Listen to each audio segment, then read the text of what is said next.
City cable news కు స్వాగతం. Municipal corporation పరిధిలో దశల వారీగా అభివృద్ధి కార్యక్రమాలు చేపడుతున్నట్లు మేయర్ చిటికన వెంకటేశ్వరమ్మ తెలిపారు. మున్సిపల్ కార్పొరేషన్ పరిధిలో దశల వారీగా అభివృద్ధి కార్యక్రమాలు చేపడుతున్నట్లు మేయర్ చిటికన వెంకటేశ్వరమ్మ తెలిపారు. నగర పరిధిలో 9వ డివిజన్ లో 10 లక్షల రూపాయల నిధులతో చేపడుతున్న సీసీ రోడ్డు పనులకు, 45వ డివిజన్ లో 27 లక్షలతో చేపట్టే సీసీ రోడ్డు డ్రైన్ నిర్మాణ పనులకు మేయర్ చిటికన వెంకటేశ్వరమ్మ శంకుస్థాపన చేశారు. ఇక ముడా నిధులతో ఈ అభివృద్ధి కార్యక్రమాలు చేపడుతున్నట్లుగా ఆమె చెప్పారు. ఈ కార్యక్రమంలో మాజీ మున్సిపల్ చైర్మన్ సిలార్ దాదా, డిప్యూటీ మేయర్ చీలం భారతి, కార్పొరేటర్లు వాణిశ్రీ, ఆకుల వరలక్ష్మి, కొల్లు రమేష్, బుర్రగడ్డ రమేష్ నాయుడు, పలువురు కార్పొరేటర్లు పాల్గొన్నారు. మరి ముడా గ్రాంట్స్ నుంచి ఈ రోడ్డు వేయడానికి 10 లక్షల గ్రాంట్ సెలక్షన్ చేసినటువంటి సీఎం జగన్మోహన్ రెడ్డి గారికి, అలాగే మన పేర్ని నాని వెంకటరామయ్య గారికి, యువ నాయకులు పేర్ని కృష్ణమూర్తి గారికి, ఈ డివిజన్ ప్రజల తరపున మనస్ఫూర్తిగా ధన్యవాదాలు. మరి అలాగే ఇక్కడికి విచ్చేసినటువంటి నా తోటి సహచర కార్పొరేటర్లకి, ఈ డివిజన్ ప్రజలందరికీ కూడా ముందుగా నా హృదయపూర్వక నమస్కారాలు. మరి 2019లో సీఎం జగన్మోహన్ రెడ్డి గారు ఏవైతే హామీలు ఇచ్చారో అవన్నీ కూడా నెరవేర్చుకోవటం జరిగింది. మరి మళ్ళీ ఎలక్షన్స్ వచ్చినాయి, మళ్ళీ కూడా మన మీద బాధ్యత చాలా ఉన్నది. ఎందుకంటే ఆయన కానీ మన పేరు నాని గారు కానీ మనకి చాలా ఎప్పుడూ లేనంత అభివృద్ధి మన మచిలీపట్నానికి ఇవ్వటం జరిగింది. మరి మచిలీపట్నం పోర్టు కానీ, మెడికల్ కాలేజీ కానీ, ఫిషింగ్ హార్బర్ కానీ, మరి నాడు నేడు కింద స్కూళ్ళు, ఈ మధ్య సురక్ష, ఇలాంటివి చెప్పాలంటే చాలా ఉన్నాయి. అసలు ఒకటని కాదు, ఆయన చెప్పిన దానికన్నా ఎక్కువే 2-3 ఇంతలు ఎగస్ట్రానే చేసి చూపించారు. అలాంటి సీఎం జగన్మోహన్ రెడ్డి గారికి మరి ఆంధ్రప్రదేశ్ ప్రజలందరూ కూడా రుణపడి ఉంటారు. దాంట్లో ఎలాంటి అతిశయోక్తి లేదు.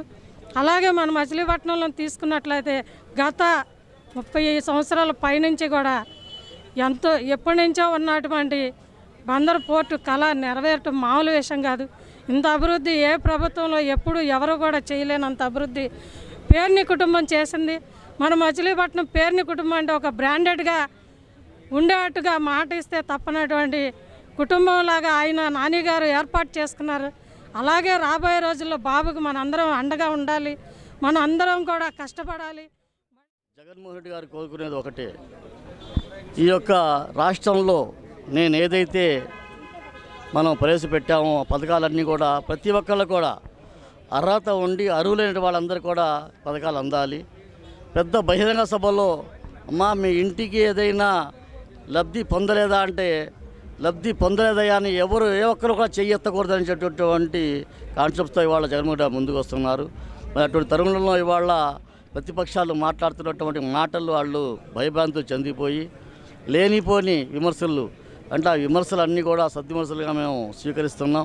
ఎందువల్లంటే ప్రజలు చూస్తున్నారు ఇవాళ ఈ డెవలప్మెంట్ అంతా కూడా బందర్ యొక్క డెవలప్మెంట్ ప్రజలు చూస్తున్నారు. మరి ఈ డెవలప్మెంట్ని ముందు తీసుకెళ్ళటానికి మరి కోరిన వెంటనే జగన్మోహన్ రెడ్డి గారు నిధులు ఇవ్వటం వలన ఈ బందర్ ప్రజల నుంచి వారికి ప్రత్యేక ధన్యవాదాలు. నిధులు తెచ్చినటువంటి నాని గారికి కూడా ప్రత్యేక ధన్యవాదాలు. మరి యువ నాయకుడు కిట్టుబాబు గారు కూడా మన ముందుకు వస్తున్నారు.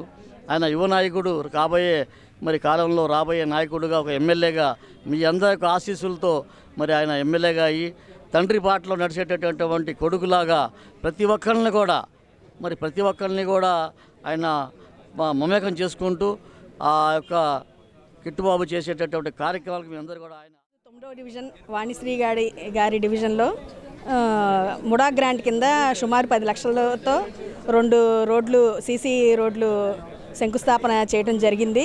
ఇది సువర్ణ కళ్యాణ మండపం ఎదురుగా రోడ్డు, ఆ పక్కన రోడ్డు. దీనికి సహకరించిన నాని గారికి, ముడా గ్రాంట్ ఇప్పించినందుకు కిట్టు గారికి ప్రత్యేకంగా ధన్యవాదాలు.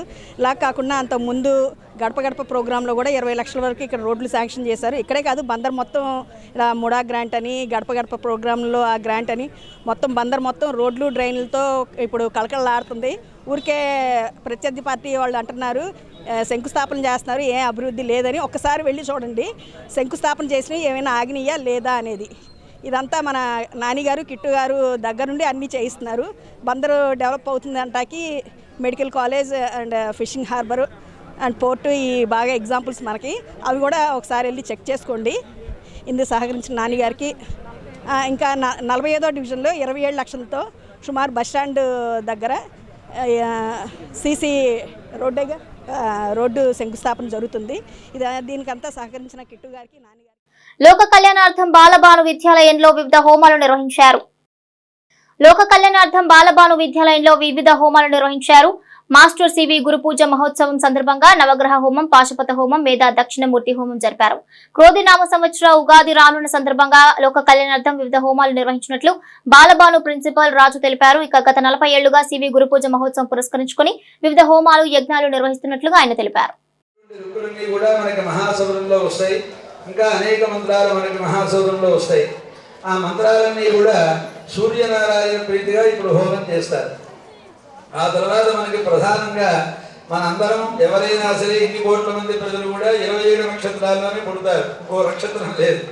అయితే 27 నక్షత్రాలు, అలాగే 12 రాశులు, 9 నవగ్రహాలు మనకి నిత్యము కూడా ఈ నవగ్రహాల యొక్క అనుగ్రహంతోనే మనకి కాలక్షేపం జరుగుతూ ఉంటుంది. ఎందుకని అంటే జన్మలగ్నాలతో అలాగే దశరీత్యా కానీ గోచారవశాత్తు కానీ గ్రహాలు మారుతూ ఉంటాయి. ఆ మారినప్పుడుగా మనం ఏదో జపమో తపమో చేసుకుంటూ ఉంటాం, దానం ఇస్తూ ఉంటాం. వాళ్ళ అనుగ్రహం చేత మనకి మళ్ళా మంచి జరుగుతూ ఉంటుంది, కష్టాలు పోతూ ఉంటాయి. అలాగే ఇవాళ మనకి 28 నక్షత్రాలు, అంటే 27 నక్షత్రాలు అందరికీ తెలిసినవే. అభిజిత్ నక్షత్రం కూడా 28 ఉంది.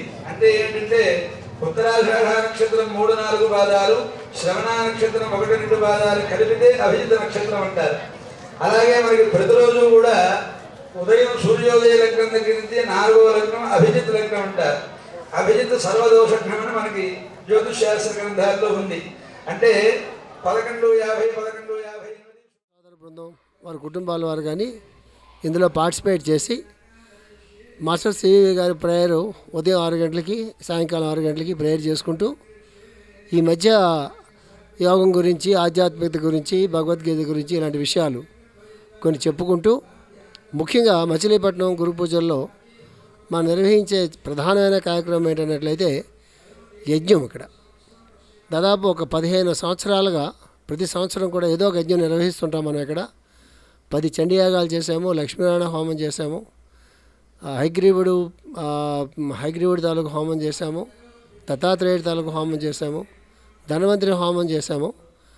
ఈ సంవత్సరం నవగ్రహాలు 27 నక్షత్రాలతో కూడినటువంటి పాశుపత మంత్రంతో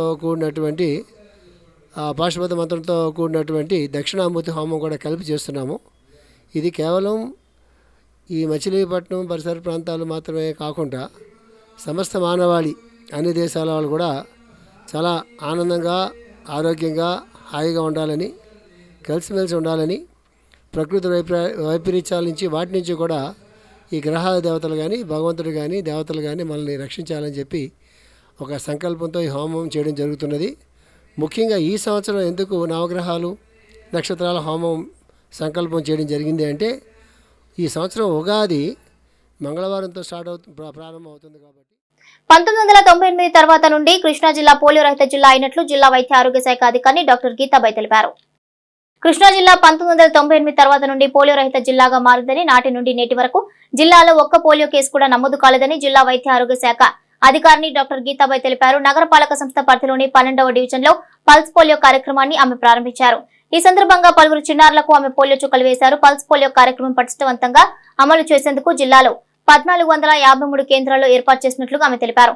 జిల్లాలో 1,44,000 మంది 5 సంవత్సరాలలోపు చిన్నారులకు పోలియో చుక్కలు వేయాలన్న లక్ష్యం పూర్తి చేస్తున్నామన్నారు. ఈ నెల 4 మరియు 5వ తేదీల్లో ఆరోగ్య కార్యకర్తలు ఇంటింటికి వెళ్లి 5 సంవత్సరాలలోపు చిన్నారులుంటే పోలియో చుక్కలు వేస్తారన్నారు. ఈ కార్యక్రమంలో మాజీ డిప్యూటీ మేయర్ తంటిపూడి కవిత, వైసీపీ నాయకుడు బందల థామస్, నోబుల్ తదితరులు పాల్గొన్నారు. మనం మార్చి 3వ తారీఖు దేశవ్యాప్తంగా కూడా ఈ పల్స్ పోలియో కార్యక్రమాన్ని నిర్వహించడం జరుగుతుంది.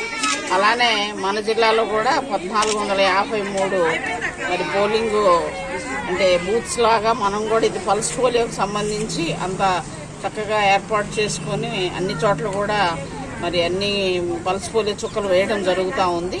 మరి ఇవాళ మనం ఇక్కడ కార్యక్రమాన్ని భాస్కరాపురం 12వ వార్డులో కూడా మరి ఆనరబుల్ డిప్యూటీ మేయర్ గారు, కార్పొరేటర్ గారు వీళ్ళందరి సమక్షంలో ఈ బూత్ని మనం ఇనాగ్రేట్ చేసాం. ఇక్కడ ఉన్నటువంటి లబ్ధిదారులందరూ అంటే ఇప్పుడు మనకి ఇవాళ పుట్టిన పిల్లల దగ్గర నుంచి 5 సంవత్సరాల పిల్లల వరకు కూడా మనం అందరికీ కూడా కవర్ చేయాల్సిన అవసరం ఉంది. మన జిల్లా టార్గెట్ 1,44,000. సాయంత్రం లోపు మనం 98% కవర్ చేసే అవకాశాలు ఉన్నాయి. మిగిలిన వాళ్ళకి రేపు ఎల్లుండి బూత్ డే యాక్టివిటీ వాళ్ళ రేపు ఎల్లుండి హౌస్ టు హౌస్ సర్వే చేసి ఎవరైనా ఏదైనా అనివార్య కారణాలతో వాళ్ళు రాలేకపోయిన వాళ్ళు కానీ ఏదైనా అర్జెంటు పనులుండి వేరే ఊరు వెళ్ళి వచ్చిన వాళ్ళకు కూడా రేపు ఎల్లుండి కవర్ చేసి 100% లక్ష్యాన్ని సాధించే అవకాశాలు ఉన్నాయి. అలానే మనం ఇప్పుడు ట్రాన్సిట్ టీమ్స్ అన్నీ కూడా రెడీ చేసుకున్నాము. బస్ స్టాండ్లో, రైల్వే స్టేషన్స్లో అన్ని చోట్ల కూడా మనం ఈ కార్యక్రమాన్ని కంటిన్యూస్గా మానిటర్ చేస్తూ నిర్విఘ్నంగా కొనసాగిస్తాము. అట్లానే మాకు మీ అందరికీ తెలుసు, భారతదేశం పోలియో రహిత దేశంగా గత 10 ఏళ్ల నుంచి కూడా WHO సర్టిఫై చేసింది. మన జిల్లాలో 1998 తర్వాత ఒక్క కేసు కూడా నమోదు కాలేదు. దీనికి కారణం ఏంటంటే 12వ డివిజన్ మచిలీపట్నం కార్పొరేషన్లో మరి డిఎంఎండ్హెచ్ఓ గారు వారి యొక్క ఆధ్వర్యంలో గీతాబాయి గారు పల్స్ పోలియో కార్యక్రమాన్ని ప్రారంభించి ఇక్కడ ఉన్న చిన్న బిడ్డలందరికీ కూడా పల్స్ పోలియో చుక్కలు వేయడం జరిగింది. గత 30 సంవత్సరాలు పైబడి మన దేశవ్యాప్తంగా చేస్తున్న ఈ యొక్క పోలియో పైన ఈ యొక్క దాడి అది ఏదైతే యజ్ఞంలాగా చేస్తూ ఉన్నామో పోలియో రహిత దేశంగా మనం ఉండాలని దాని యొక్క ఫలితాలు ఈ రోజున కనిపిస్తూ ఉన్నాయి. మరి మేడం గారు చెప్పినట్టుగా 98 తర్వాత కృష్ణా జిల్లా పోలియో రహిత జిల్లాగా ఉండటం, అలాగే దేశవ్యాప్తంగా కూడా పోలియో బారిన పడిన పిల్లల సంఖ్య గణనీయంగా తగ్గటం కూడా మరి ఈ మెడికల్ డిపార్ట్మెంట్ యొక్క కృషి ఫలితంగానే జరిగిందని చెప్పాలి. మరి ఈ రోజున మీ పిల్లల యొక్క నిండు భవిష్యత్తుకి 2 పోలియో చుక్కలు అని చెప్పి ఏదైతే ఒక నినాదంగా తీసుకుని ముందుకెళ్తూ ఉన్నారో మరి మచిలీపట్నంలో సుమారుగా 193 పోలియో శిబిరాలను ఏర్పాటు చేయడమే కాకుండా అలాగే ట్రాన్సిట్ పాయింట్స్ని కూడా పెట్టడం జరిగింది. ఈరోజు ఇక్కడ శిబిరాల్లో వేస్తారు. తర్వాత వచ్చే 2 రోజుల్లో ఏఎన్ఎంస్ కానీ ఆశాలు కానీ డోర్ టు డోర్ తిరుగుతూ ఈ యొక్క పోలియో చుక్కలు ఇంటింటా వేసి మరొకసారి ఈ యొక్క పోలియో బారిన ఏ బిడ్డ పడకూడదు. పోలియో రహిత సమాజ స్థాపనకు అందరూ కృషి చేయాలని మేయర్ చిటికన వెంకటేశ్వరమ్మ పిలుపునిచ్చారు. పోలియో రహిత సమాజ స్థాపనకు అందరూ కృషి చేయాలని మేయర్ చిటికన వెంకటేశ్వరమ్మ పిలుపునిచ్చారు. పల్స్ పోలియో ఆదివారం సందర్భంగా 50వ డివిజన్ లో ప్రాథమిక ఆరోగ్య కేంద్రం వద్ద ఏర్పాటు చేసిన పల్స్ పోలియో కేంద్రం వద్ద చిన్నారులకు ఆమె పోలియో చుక్కలు వేసి కార్యక్రమాన్ని ప్రారంభించారు. 5 సంవత్సరాలలోపు చిన్నారులందరికీ పోలియో చుక్కలు వేయించాలని, తద్వారా పోలియో రహిత సమాజ స్థాపనకు కృషి చేయాలన్నారు. ఈ కార్యక్రమంలో డిప్యూటీ మేయర్ శీలం భారతి, వైద్య ఆరోగ్య సిబ్బంది పాల్గొన్నారు. నిజాంపేట ఫ్రెండ్స్ సర్కిల్ ఆధ్వర్యంలో నగరంలో పలు సేవా కార్యక్రమాలు నిర్వహించారు. ఈ సందర్భంగా చలరాస్తా సెంటర్ లో వేసవి పురస్కరించుకుని పాదచారులకు మజ్జిగ పంపిణీ చేశారు. అనంతరం నారాయణపురం ఎస్టీ కాలనీలోని అన్నదాన కార్యక్రమం నిర్వహించారు. ప్రతి సంవత్సరం చేపట్టే సేవా కార్యక్రమాల్లో భాగంగా వీటిని నిర్వహించినట్లు నిజాంపేట ఫ్రెండ్స్ సర్కిల్ ప్రతినిధులు తెలిపారు. ఈ కార్యక్రమంలో చిటికన వెంకటేశ్వరమ్మ, చందు, సాయి, రాహుల్, మణికంఠ, చరణ్ తదితరులు పాల్గొన్నారు. రాహుల్, మణికంఠ మన చల్రా సెంటర్లో ప్రతి సంవత్సరం లాగానే ఈ సంవత్సరం కూడా మజ్జిగ పంపిణీ చేస్తున్నాం. పొద్దున అలాగే అనాథాశ్రమంలో ఒక 30 మంది విద్యార్థులకి టిఫిన్ ఏర్పాటు చేశాం. ఈరోజు మధ్యాహ్నం 1 గంట తర్వాత నుంచి మన నారాయణపురం యానాదుల కాలనీలో ఒక 200 మంది పిల్లలకి, పెద్దవాళ్ళకి వీళ్ళందరూ కూడా భోజనం ఏర్పాటు జరిగింది. మా స్నేహితుడు అతని జ్ఞాపకార్థం ప్రతి సంవత్సరం కూడా ఇట్లాగే ఏదో సేవా కార్యక్రమం అతని పేరు మీద చేద్దామని చెప్పని అతని జ్ఞాపకార్థం ప్రతి సంవత్సరం అతని పుట్టినరోజుకి ఇలాంటి సేవా కార్యక్రమాలు, మజ్జిగ పంపిణీలు కానీ, పేదవారికి అన్నదానాలు కానీ ఇలాంటి సేవా దృక్పథంతో వాళ్ళ మిత్రులు చేయడం చాలా గర్వంగా ఉంది. మణికంఠ గారి ఆత్మకి శాంతి చేకూరాలని ఇలాంటివి మరెన్నో నిరుపేదలకి, అభాగ్యులకి వాళ్ళ ఫ్రెండ్స్ ఆధ్వర్యంలో సహాయాలు పొందుతూ వారి ఆత్మ శాంతి చేకూర్చాలని కోరుకుంటున్నాను. బ్రాహ్మణ కార్పొరేషన్ ను నిర్వీర్యం చేసిన ముఖ్యమంత్రి జగన్మోహన్ రెడ్డి పాలనకు చర్మగీతం పాడాలని రాష్ట్రీయ బ్రాహ్మణ సంఘం పిలుపునిచ్చింది. బ్రాహ్మణ కార్పొరేషన్ ను నిర్వీర్యం చేసిన ముఖ్యమంత్రి జగన్మోహన్ రెడ్డి పాలనకు చర్మగీతం పాడాలని రాష్ట్రీయ బ్రాహ్మణ సంఘం పిలుపునిచ్చింది. హిందూ తత్వానికి మూలమైన పురోహితులు, బ్రాహ్మణులు అణచివేతకు గురిచేసిన వైసీపీ ప్రభుత్వాన్ని ఎన్నికల్లో ఓటమి పాలు చేయాలని ఆర్బీఎస్ నాయకులు అన్నారు. ఇక బ్రాహ్మణ కార్పొరేషన్ ఏర్పాటు ద్వారా బ్రాహ్మణ సామాజిక వర్గం అభివృద్ధికి అనేక సంక్షేమ కార్యక్రమాలు అమలు చేసిన చంద్రబాబు నాయుడును రానున్న ఎన్నికల్లో గెలిపించుకోవాల్సిన అవసరం ఉందని బ్రాహ్మణ కార్పొరేషన్ మాజీ చైర్మన్ వేమూరి ఆనంద సూర్య అన్నారు. రాష్ట్రంలో టీడీపీ, జనసేన కూటమి అభ్యర్థుల విజయానికి బ్రాహ్మణ సామాజిక వర్గం కృషి చేయాలన్నారు. ఈ సందర్భంగా రాష్ట్రీయ బ్రాహ్మణ సంఘం రాష్ట్ర, జిల్లా, నియోజకవర్గ స్థాయి కార్యవర్గాల ప్రమాణ స్వీకారం జాతీయ అధ్యక్షుడు గోగటేటి సుబ్రహ్మణ్యేశ్వరరావు, రాష్ట్ర అధ్యక్షుడు Vemuri Ramakrishna, JAC chairman G Venkata Hanumantharao మరియు ఏఆర్కే మూర్తులు నిర్వహించారు. బ్రాహ్మణ సంఘటన తెలుగుదేశం పార్టీతో అడుగులో అడుగు వేసుకుంటూ అనేక సంవత్సరాల నుంచి గతంలో చంద్రబాబు నాయుడు గారు పాదయాత్ర నుంచి రాష్ట్రీయ బ్రాహ్మణ సంఘటన వారు ముఖ్యమంత్రి అయ్యే వరకు నిరంతరం కృషి చేసినటువంటి విషయం అందరికీ తెలుసు.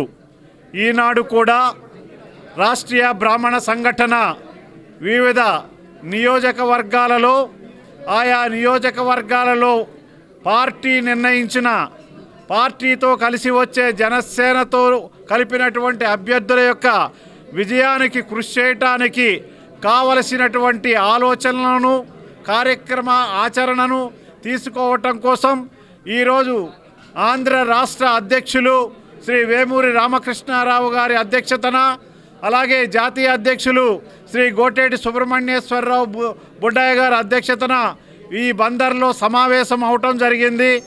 ఎప్పుడు బందర్లో రాష్ట్రీయ బ్రాహ్మణ సంఘటన సమావేశాలు నిర్వర్తించిన వెంటనే జరిగేటటువంటి ఎన్నికలలో తెలుగుదేశం పార్టీ గెలుపొందడం సహజంగా జరుగుతోందనేటువంటి విషయాన్ని సందర్భంగా తెలియజేస్తూ, మరి చంద్రబాబు నాయుడు గారు రాబోయేటటువంటి రోజుల్లో ముఖ్యమంత్రిగా మళ్ళీ ప్రమాణ స్వీకారం చేసే వరకు అత్యంత క్లిష్టమైన పరిస్థితులైనా కూడా ఎదుర్కొని పార్టీ కోసం, పార్టీ విజయం కోసం కృషి చేయడానికి, తద్వారా ఏదైతే ప్రస్తుతం జగన్మోహన్ రెడ్డి గవర్నమెంటులో బ్రాహ్మిన్ కార్పొరేషన్ నిర్వీర్యం చేసి బ్రాహ్మణుల నోట్లో మట్టి కొట్టిందో ఆ ప్రభుత్వం వైఎస్ జగన్మోహన్ రెడ్డి నయవంచక ప్రభుత్వాన్ని పారద్రోలే వరకు విశ్రమించదు ఆర్బీఎస్ అని పరిస్థితుల్లోనూ వెనుకబడిపోయి ఉన్నామని చెప్పడానికి చాలా చింతిస్తున్నాం. ముఖ్యంగా మన బ్రాహ్మణులు అధోగతి పాలైపోయాం. అర్చకులు, పూజారులు, బ్రాహ్మణ కార్యక్రమాలు చేసుకుని బ్రతికే వాళ్ళు అందరూ కూడా ఈ యొక్క జగన్మోహన్ రెడ్డి గారి ప్రభుత్వంలో వెనుకబడిపోయి ఉన్నామని చెప్పడానికి చాలా సిగ్గుపడుతున్నాం. మరి తొందరలో రాబోయే ఎన్నికల్లో మరి మనం అత్యధిక మెజార్టీతో మన ప్రీతమ నాయకుడు బ్రాహ్మణ హితైషి అయినటువంటి నారా చంద్రబాబు నాయుడు గారిని నెగ్గించుకుని మన యొక్క కోరికలన్నీ కూడా ఆయన ద్వారా, అంటే మన సామాన్య బ్రాహ్మడికి కావలసినవన్నీ కూడా ఆయన ద్వారా మనం సాధించుకోవడానికి మన బ్రాహ్మణ కార్పొరేషనే మనకి నిదర్శనం. ఆయన టైంలో సామాన్య బ్రాహ్మడి దగ్గర నుంచి మరి 5,000 స్కాలర్షిప్ నుంచి 15,000 వరకు విదేశీ విద్యా స్కాలర్షిప్ను ఇప్పించిన ఘనత మన 15 లక్షలు ఇప్పించిన ఘనత మన చంద్రబాబు నాయుడు గారిది. అలాంటి మంచి రోజులు మళ్ళీ మనకి రావాలని, మనకి ఈ మచిలీపట్నం ఈ ఆర్బీఎస్ మీటింగ్ ద్వారా మనం ఆ భగవంతుడిని మనసా వారిచా కర్మణ కోరుకుంటున్నాము. రాబోయే ఎన్నికల్లో మన నాయకుడు, మన హితైషి నారా చంద్రబాబు నాయుడు గారు, రాష్ట్ర అధ్యక్షులు రామకృష్ణ గారు, క్రమశిక్షణా సంఘం చైర్మన్ శ్రీ హనుమంతరావు గారు, గూడూరు హనుమంతరావు గారు, వీళ్ళ సారథ్యంలో రాష్ట్రం వారీగా, జిల్లాల వారీగా, నియోజకవర్గాల వారీగా ఈ రోజున మొత్తం కమిటీకి తీసుకోవడం జరిగింది.